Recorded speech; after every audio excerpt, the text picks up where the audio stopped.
کہ اللہ مسبب الاسباب ہے، وہ اسباب کا پابند نہیں ہے، وہ اسباب کا محتاج نہیں ہے، اسباب اس کے محتاج ہیں۔ اگر یہ یقین ہے تو اللہ پر ایمان ہے، یہ نہیں ہے تو تمہارا ایمان اسباب پر ہے، وسائل پر ہے، ذرائع پر ہے، مادیات پر ہے، اللہ پر نہیں۔ اس وقت کہاں راستہ تھا؟ کوئی راستہ تھا؟ سمندر ہے اور ادھر سے لشکر آ گیا ہے۔ کلا ان معی ربی سیہدین۔ اب دیکھیے ایمان کہہ دینا آسان ہے، ہوا معکم اینما کنتم، جہاں کہیں بھی تم ہوتے ہو اللہ تمہارے ساتھ ہوتا ہے، لیکن اس کا یقین قائم ہو جائے تو زمین و آسمان کا فرق واقع ہو جائے۔ یہی بات ہوئی حضور کے ساتھ۔ غار ہے، چھپے ہوئے ہیں محمد رسول اللہ اور آپ کے وہ یار غار ابو بکر صدیق رضی اللہ تعالی عنہ۔ اقبال نے حضرت ابو بکر کی شان میں چند اشعار کہے صرف، لیکن واقعہ یہ ہے کہ بھاری بھاری نظموں پر اور قصیدوں پر بھاری، طویل ترین نظمیں اور قصیدے ہوں ان پر بھاری۔ ہمتیں ابو بکر کی ہمت جو ہے، کشت ملت را جو اب جیسے بارش سے کھیتی اپجتی ہے، ابو بکر کی ہمت اور عزیمت اس امت کو اسی طرح سینچنے والی ہے۔ ثانیے اسلام و غار و بدر و قبر، وہ دوسرے تھے اسلام میں، دوسرے پہلے کون تھے؟ انا اول المومنین، حضور فرماتے سب سے پہلا ایمان لانے والا میں، دوسرے ابو بکر۔ ویسے ہمارے ہاں یہ چلتا ہے اختلاف، حضرت علی پہلے ہیں کہ حضرت ابو بکر پہلے ہیں، لیکن اس میں بڑی خوبصورت تطبیق قائم کی ہے علماء نے اور بہت صحیح ہے۔ چار کے بارے میں فیصلہ ہی مت کرو کہ کون پہلے، ان کی ایک عجیب تقسیم کرتی ہے۔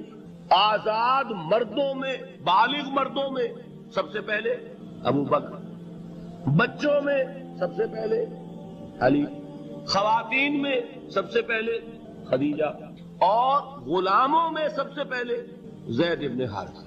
بڑی پیاری تقسیم ہے، یہ چاروں ہی پہلے ہیں، ہر ایک کے لیے اولیت ہے۔ اور واقعہ یہ ہے کہ اگر زمانی اعتبار سے تعین ہوگا تو پہلے خدیجۃ الکبریٰ آئیں گی رضی اللہ تعالی عنہ، کسی اور سے بات کرنے کی نوبت بعد میں آ سکتی ہے، پہلے تو اہلیہ محترمہ سے بات ہوئی، آتے ہی پہلی وحی ہوئی ہے، ابھی تبلیغ کا حکم نہیں تھا۔ کس کو بتایا واقعہ؟ ابھی اپنی نبوت کی تبلیغ کا تو حکم ہی نہیں آیا۔ واقعہ کس کا ہے؟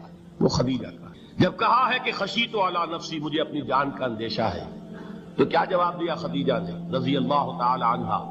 وہ صدیقۃ الکبریٰ ہے، صدیقات جو ہے خواتین ان میں چوٹی پر خدیجۃ الکبریٰ ہے رضی اللہ تعالی عنہا، اور صدیق جو مرد ہیں ان میں صدیق اکبر ہے ابو بکر صدیق رضی اللہ تعالی عنہ، لیکن صدیقات میں چوٹی۔ جب حضور نے فرمایا خشیت علی نفسی، کیا فرمایا، کیا عرض کیا، کیسے تسلی دی؟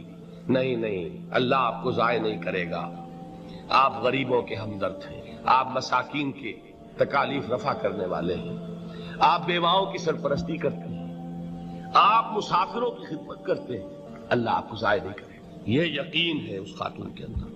خیر وہ ایک علیحدہ بات ہو جائے گی۔ میرے دل پر حضرت خدیجہ رضی اللہ تعالیٰ عنہ کی شخصیت کا بڑا گہرا نقش ہے، جو وہ کوئی اور ہی وقت اور موقع ہوا تو بیان ہوگا۔ بہرحال اقبال نے ایک مصرے میں جو چار اولیتیں جمع کر دی ہیں، ہمتیں کشت امت را چو ابر، ثانی اسلام و غار و بدر و قبر۔ اسلام میں حضور کے بعد پہلے کون؟ ابو بکر۔ غار میں حضور کے ساتھ کون؟ ابو بکر۔ بدر کی رات اللہ کا رسول سر بسجود، وہ جھاڑ، وہ گھاس پھوس کی جو جھوپڑی بنائی گئی تھی، اور وہاں تلوار ننگی لے کر پہرا دینے والا کون؟ ابو بکر۔ اور اس حجرہ عائشہ میں محمد کے بعد سب سے پہلے دفن ہونے والا کون؟ ابو بکر رضی اللہ تعالی عنہ صلی اللہ علیہ وسلم۔ وہ جو معاملہ میں سنا رہا تھا غار ثور کا، حضرت ابو بکر بھی حضور کے خیال سے لرز گئے ہیں۔ آپ کو یاد ہوگا کہ جا کر پہلے تمام جتنے سوراخ تھے انہیں بند کیا ہے، ایک سوراخ رہ گیا تھا جس کو بند کرنے کے لیے کوئی کپڑا نہیں تھا، وہاں اپنی ایڑی رکھی ہے، تب کہا ہے حضور سے تشریف لائیے، اور اپنے زانو پر حضور کو لٹایا ہے، اور وہاں کسی موذی جانور نے کاٹا ہے، حضور کی آنکھ لگ گئی تھی، اس وقت اس بل کے اندر جو بھی بچھو ہے کیا ہے واللہ عالم، اس نے کاٹا ہے۔ اس کی تکلیف کی وجہ سے ابو بکر کی آنکھوں سے آنسو ٹپک گئے، حضور کے چہرے مبارک پر پڑے ہیں، تو حضور جاگے ہیں، معاملہ کیا ہے؟ ایڑی نہیں ہٹائی وہاں سے، مبادا وہ جانور وہاں سے نکل کر محمد الرسول اللہ کو کوئی گزن پہنچا دے۔ ابو بکر کی ایڑی ہے، جس طرح چاہے کھا لے، ختم کر دے، جان نکل جائے تب کوئی آنچ آئے محمد پر تو آئے، لیکن جیتے جی نہیں۔ وہ ہے ابو بکر۔ حضور کے خیال سے اس وقت حضور نے پھر اپنا لعاب دہن لگایا ہے، اور اس سے پھر آپ کی تکلیف ختم ہوئی۔ جیسے خیبر میں حضرت علی کی آنکھ دکھ رہی تھی، اس کو جو شفا حاصل ہوئی ہے وہ بھی حضور کے لعاب دہن سے ہوئی۔ تو بہرحال اس وقت انہوں نے کہا ہے کہ اے نبی یا رسول اللہ، اگر اس وقت ان میں سے کسی نے غیر ارادی طور پر بھی اپنے قدموں کی طرف جھانک لیا تو پکڑے جائے گا۔ کیا جواب تھا اللہ کے رسول کا؟ لا تحزن ان اللہ معنا، اللہ ہمارے ساتھ سے کیوں گھبراتے ہو ابو بکر؟ یہ ہے ایمان باللہ، میرا مالک اللہ، میرا رازق اللہ، میرا محافظ اللہ، میرا مددگار اللہ، میرا پشت پناہ اللہ، میرا دوست اللہ۔ یہ دوستی ہے اللہ کی جو لب لباب ہے، حاصل ہے ایمان کا، اسی کا نام ولایت ہے۔ اولیاء اللہ کے سروں پر سینگ نہیں ہوتے، جس کے دل میں ایمان راسخ ہو چکا ہو وہی اللہ کا ولی ہے، جسے اللہ پر یقین ہو چکا ہے وہی اللہ کا ولی ہے، جسے یقین ہے اللہ میرے ساتھ ہے، میرا مددگار، میرا پشت پناہ، میرا ساتھی، میرا دوست، میرا محبوب، میرا محب۔ اللہ اہل ایمان سے محبت کرتا ہے۔ واللہ یحب الصادقین، ان اللہ یحب الذین یقاتلون فی سبیلہ صفا کانہم بنیان مرصوص۔ اللہ محبت کرنے والا، اہل ایمان محبوب، اور اہل ایمان محبت کرنے والے اللہ محبوب۔ والذین آمنوا اشد حبا للہ۔ آپ تصور کیجئے جس سے یہ رشتہ ایمان یا رشتہ ولایت حاصل ہو جائے، الا ان اولیاء اللہ لا خوف علیہم ولا هم یحزنون، آگاہ ہو جاؤ، اللہ کے دوستوں کے لیے نہ کوئی خوف ہے نہ کوئی حزن ہے۔ اور میں بیان کر چکا تھا، خوف اور حزن کے خاتمے ہی کا نام امن ہے۔ زوال خوف، زوال حزن، یہ خوف اور حزن کیوں آتے ہیں بار بار؟ اللہ تخافوا ولا تحزنوا، دونوں آ گئے۔ الا ان اولیاء اللہ لا خوف علیہم ولا هم یحزنون، پھر وہی دو۔ وہ کیوں ہے؟ خوف ہوتا ہے کسی مستقبل کی بات کا، یہ نہ ہو جائے، وہ نہ ہو جائے، یہ نقصان نہ پہنچ جائے، یہ تکلیف نہ ہو، یہ غضب نہ آ جائے، خوف ہے مستقبل سے۔ حزن ہے یہ کیوں ہوا، یہ نہیں ہونا چاہیے تھا، یہ میرا فلاں چیز میرے ہاتھ سے جاتی رہی ہے، فلاں موقع نکل گیا، اب بیٹھے ہوئے ہیں اندر ہی اندر کڑ رہے ہیں، صدمہ ہے اور رنج ہے۔ اور جو اللہ پر ایمان رکھتا ہے وہ جانتا ہے ما اصاب من مصیبت فی الارض ولا فی انفسکم الا فی کتاب من قبل ان نبرأها ان ذلک علی اللہ یسیر لکی لا تعصوا علی ما فاتکم ولا تفرحوا بما آتاکم واللہ لا یحب کل مختال فخور۔ اس زمین میں یا تمہاری جانوں میں کوئی تکلیف، کوئی مصیبت نہیں آ سکتی سوائے اس کے کہ جو اللہ نے لکھ دی ہو، اس سے پہلے کہ وہ ظاہر ہو۔ جس کو یہ حقیقت معلوم ہو گئی اس کو یہ طرز عمل اختیار کرنا چاہیے، جو چیز چھن جائے، جاتی رہے، چھوٹ جائے، اس پر افسوس نہ کرو۔ کس نے چھینی؟ دوست نے۔ دوست کے فیصلے پر شکایت، دوستی کو بٹا لگا رہے ہو، سرے تسلیم خم ہے جو مزاج یار میں آئے۔ اگر دوستی ہے تو پھر تو تمہیں گردن جھکانی چاہیے کہ ہر کے ساقی ماریخ عین الطافس، جو بھی میرا ساقی میرے پیالے میں ڈال دے اس کا کرم ہے، جو اس کی طرف سے آئے اس پر کوئی رنج نہیں، کوئی صدمہ نہیں، کوئی غم نہیں، کوئی شکایت نہیں، کوئی شکوہ نہیں، اور جو ہوگا وہ اس کے اذن کے بغیر نہیں ہوگا، اور اس کا اذن ہوگا تو یقیناً میرے لیے خیر ہی خیر ہے، چاہے وہ ناگوار شے ہو، بظاہر مجھے اچھی نہ لگ رہی ہو، میری شارٹ سائٹڈنس میں مجھے وہ نظر آ رہی ہے کہ میرے لیے بری ہے، لیکن قرآن نے کہا ہے عسیٰ ان تکرہوا شیئا وہو خیر لکم وعسیٰ ان تحبوا شیئا وہو شر لکم واللہ یعلم وانتم لا تعلمون۔ ہو سکتا ہے تم کسی چیز کو ناپسند کرو، دراحال ہے کہ اسی میں تمہارا خیر ہو، اور ہو سکتا ہے تم کسی چیز کو پسند کرو، دراحال ہے کہ اس میں تمہارا شر ہو۔ اللہ جانتا ہے، تم نہیں جانتے۔ جب مجھے یہ بات معلوم ہو گئی میں نے اپنا معاملہ اللہ کے حوالے کیا۔ سپردم بے تو مایا خیش را دانی حساب کم و بیش را، اے رب جو تو چاہتا ہے وہ ہو، تیرے علم میں جو شے میرے لیے خیر ہے وہ ہو جائے، میری کوئی پسند نہیں، میری کوئی چاہت نہیں، یہ ہے راضی برضائے رب۔ اکبر الہ آبادی نے اسے کہا ہے رضائے حق پہ راضی رہ، یہ حرف آرزو کیسا؟ خدا خالق، خدا مالک، خدا کا حکم تو کیسا؟ جب میں آ گیا بیچ میں، میری پسند، میری مرضی، میری خواہش، میری چاہت، یہی تو شرک ہے۔ ما شاء اللہ کان وما لم یشاء لم یکن، جو اللہ نے چاہا وہ ہوا، جو اس نے نہیں چاہا نہیں ہوا۔ اختیار اس کا ہے، میرا تو نہیں۔ رضائے حق پہ راضی رہے، یہ حرف آرزو کیسا؟ خدا خالق، خدا مالک، خدا کا حکم تو کیسا؟ اقبال نے اسے کہا ہے فارسی میں، اب آپ کہیں اس کا ترجمہ بھی کرو تو وہ مجھے ذرا اس وقت کچھ بہت ہی بدذوقی کسی بات نظر آئے گی۔ جائیے پوچھئے کسی سے جسے فارسی آتی ہو۔ برو کشید پیچا کے ہست بود مرا، چوک دہا کے مقام رضا کشود مرا۔ مجھے تو تمام پیچ و خم سے نکال دیا اس مقام رضا نے۔ میں راضی برضائے رب ہوں، جو فیصلہ اس کا میں اس پر راضی ہوں۔ تو کہاں کا حزن اور کس کا خوف؟ یہی زوال حزن اور زوال خوف، یہی ہے امن، یہ نتیجہ ہے ایمان کا۔ تو جان لیجئے یہ ہے لب لباب، یہ ہے حاصل ایمان کا۔ یہ ہے تو ایمان ہے، یہ نہیں ہے تو ایمان نہیں۔ اب یہ نوٹ کر لیجئے، ہدایت و ضلالت اس دنیا میں جو مختلف حالتیں انسان پر طاری ہوتی ہیں، یا نعمتوں کی بارش ہو رہی ہے، یا تنگی ہے، فقر ہے، احتیاج، دنیاوی حیثیت ہے، وجاہت ہے، یا دنیا میں گمنامی ہے، کسنوی پرست کے بھیا کیستی، کوئی آپ کا حال ہی نہیں پوچھ رہا کہ تم ہو کون، تمہارے منہ میں کتنے دانت، یا یہ کہ دنیا میں اقتدار کی کسی مسند پر انسان بیٹھا ہے، یا یہ کہ کوئی اس کے ہاتھ میں اختیار نہیں۔ یہ تمام جو حالات انسان پر طاری ہوتے ہیں، ان کے جواب میں جو طرز عمل فکری اعتبار سے اور عملاً انسان اختیار کرتا ہے، اس کے 4 درجے ہیں۔ پہلا درجہ ہے انتہائی گمراہی، ضل ضلالا بعیدا۔ وہ کیا ہے؟ اگر عزت ہوئی، نعمتیں ملی، فلاں دیوی یا دیوتا کی نگاہ کرم ہے، اس کی کرپا سے یہ ہو گیا۔ اور اگر کوئی تکلیف آ گئی، مصیبت آ گئی، معلوم ہوتا ہے کہ فلاں دیوی یا دیوتا ہم سے ناراض ہو گئے، یہ کالی دیوی کی طرف سے کوئی مصیبت آ گئی ہے، یا یہ کہ یہ لکشمی دیوی کی نگاہ کرم ہے کہ ہمیں دولت مل گئی ہے۔ یہ تو ہے شرک۔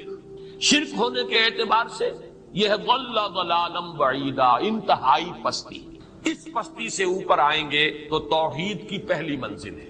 عزت دی اللہ نے دی، اگر کوئی تنگی آ گئی، فقر، تکلیف، کوئی ذلت، رسوائی، یہ بھی اللہ کی طرف سے۔ ایک اعتبار سے تو انسان ہدایت پر آ گیا، بڑی گہرائی تھی اس گندگی کی اور اس خباثت کی جو شرک جس کا نام ہے، اس سے انسان نکل آیا، نجاست سے۔ توحید تو ہے، لیکن ابھی اس میں اس کی گمراہی کا ایک ایلیمنٹ شامل ہے، اور یہ گمراہی سے جب تک آگے نہیں آئے گا، اوپر نہیں ابھرے گا، اس کا طرز عمل کیا ہوگا کہ ذرا کچھ مل گیا، عزت مل گئی، پھولے نہیں سما رہے، اب زمین پر قدم نہیں ٹک رہے، گردن اکڑ رہی، کہیں محرومی ہو گئی، کوئی تکلیف آ گئی، کوئی مشقت، فقر آ گیا، اب بجھ کر رہ گئے۔ ان دونوں کیفیات میں انسان کا پینڈولم جو ہے وہ ایکسٹریم کو جائے گا۔ یہ کب ہوگا؟ جبکہ انسان یہ سمجھتا ہے کہ اس دنیا میں جو دولت مل گئی یا عزت مل گئی تو یہ گویا کہ بڑی کوئی قابل فخر شے ہے، اور اگر یہاں پر کوئی تکلیف آ گئی، کوئی مصیبت آ گئی، فقر و فاقہ آ گیا تو یہ گویا کہ بہت ہی اہانت آمیز شے ہے۔ اگر یہ انسان سمجھے گا تو طرز عمل وہ نکلے گا نتیجے کے طور پر جو میں بیان کر چکا ہوں، یہ گمراہی ہے۔ اس گمراہی سے نکلیں گے تو آپ کس مقام پر آئے؟ دوسری منزل ہدایت کی کیا ہے؟ نہ یہ عزت ہے نہ یہ ذلت ہے، دونوں حیثیتیں برابر ہیں کہ یہ امتحان ہے۔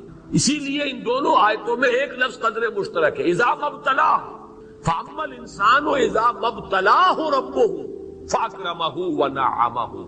یہ بھی ایک ابتلا ہے، آزما رہا ہے اللہ، کبھی وہ دے کر آزماتا ہے، کبھی چھین کر آزماتا ہے، کبھی فقر و فاقہ سے آزماتا ہے، کبھی وہ کثرت دولت اور کثرت مال سے آزماتا ہے، کبھی وہ صحت دے کر آزماتا ہے کہ یہ قوت اور توانائی اور صحت جو میں نے دی ہے یہ اس میں کیا کرتا ہے، کبھی وہ مرض کے ذریعے سے آزماتا ہے کہ صبر کرتا ہے کہ نہیں کرتا۔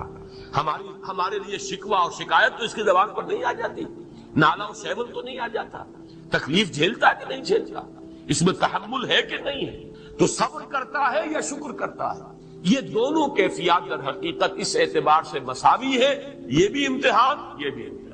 یہ حقیقت جب سامنے ہوگی، اب وہ پینڈولم جو ہے وہ بہت کم ہو جائے، یعنی انسان میں طبعی طور پر تو ایک اثر ہوتا ہے غیر اختیاری، کسی چیونٹی نے کاٹا آپ کے پاؤں پر، آپ اپنا پاؤں ہٹا لیں گے، اس میں کوئی ارادہ نہیں، یہ ریفلیکس ایکشن ہے، غیر اختیاری فعل ہے۔ اس حد تک تو انسان ضرور متاثر ہوتا ہے، اس سے تو کوئی انسان جو ہے وہ بلند تر نہیں ہو سکتا۔ حضرت ابراہیم رضی اللہ تعالیٰ عنہ، حضور کے وہ نومولود فرزند، انتقال جب ہو رہا تھا آپ کی آنکھوں میں آنسو آ گئے۔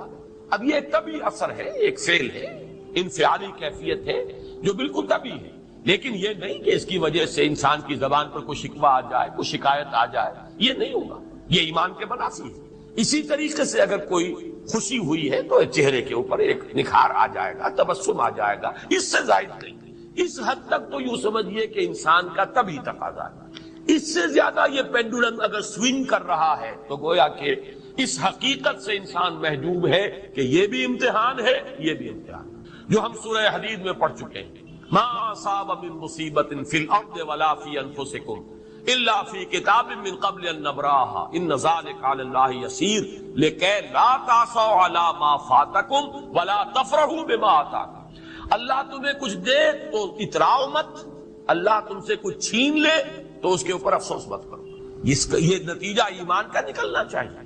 اگر تمہیں ایمان ہے اللہ پر، اگر تمہیں یقین ہے کہ جو کچھ ہوا ہے اللہ کے اذن کے بغیر نہیں ہوا، اگر تمہیں یقین ہے کہ اللہ نے جو میرے لیے طے کیا ہے اس میں میرے لیے خیر ہی ہے، چاہے فی الحال فی الوقت فوری طور پر مجھے ناگوار محسوس ہو رہی ہے بات، لیکن یقیناً میرے لیے اس میں خیر ہے میرے رب کی طرف سے، کہ ہر کے ساتھ کی ماریخ عین الطاف است۔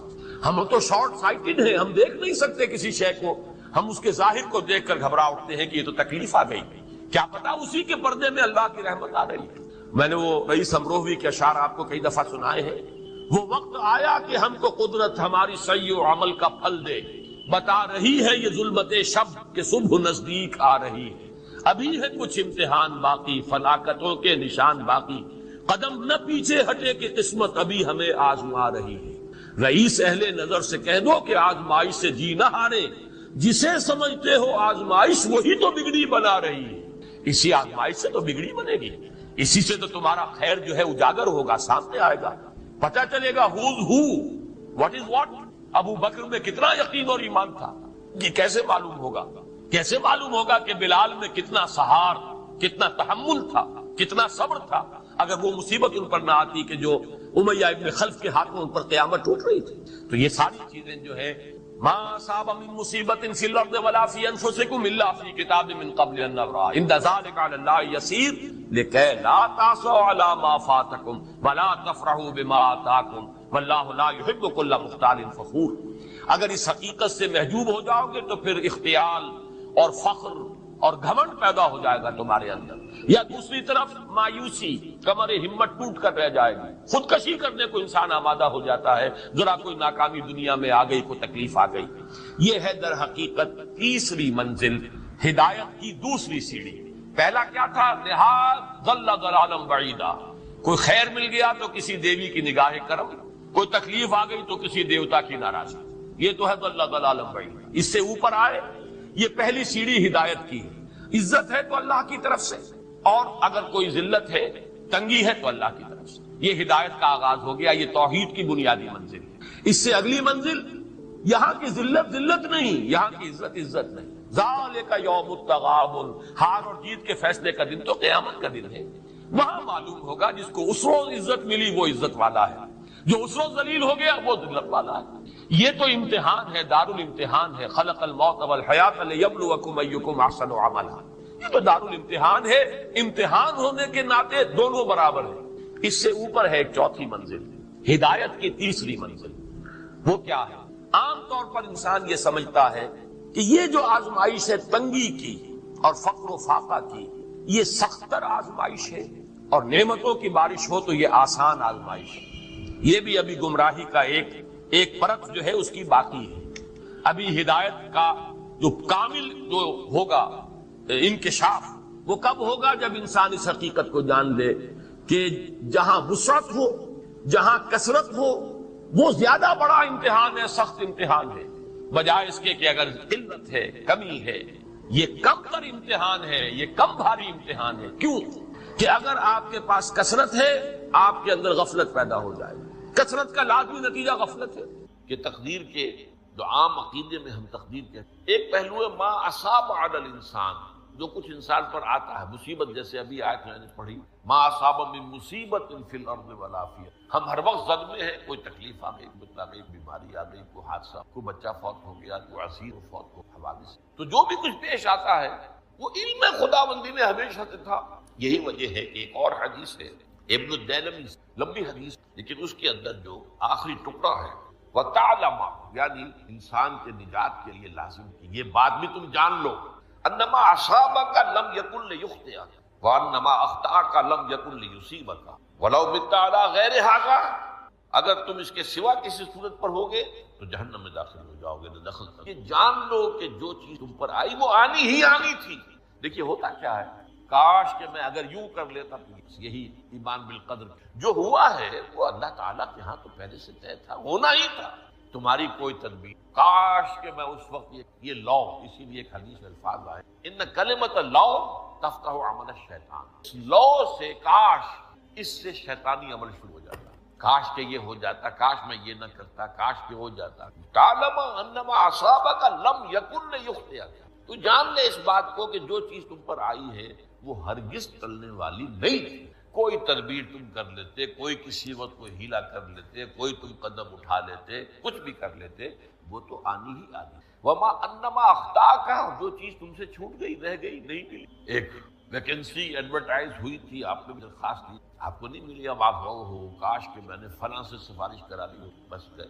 تو جو چیز چھوٹ گئی وہ چھوٹ جانی ہی تھی. اس میں قطعاً جو ہے کوئی شکل، کوئی تدبیر، کوئی سفارش کسی طرح کا کوئی بھی ہیلا، کوئی جو ہے اس میں کارگر تھا. لم یکن لیصیبک وبت علی غیر ذلک، اگر تو اس کے سوا کسی کیفیت پر تیری موت واقع ہوئی، اگر یہ یقین نہیں ہے، یہ ہے تقدیر کا وہ مفہوم جس کا تعلق ہے علامہ اصاب الانسان، جو انسان کے اوپر وارد ہو رہا ہے. کیا ہے کہ جو ہوا ہے وہ تو ہونا ہے، اس میں کسی شک اللہ تعالیٰ کا فیصلہ. البتہ در حقیقت ایک دوسرا پہلو ہے ما یفعل الانسان، وہ جو انسان کرتا ہے. یہاں آ کر یہ تقدیر کا مسئلہ بہت ٹیڑھا. آیا میرے اندر کوئی اختیار بھی ہے کہ do I have any free choice, یا ہر شخص پہلے سے طے ہے؟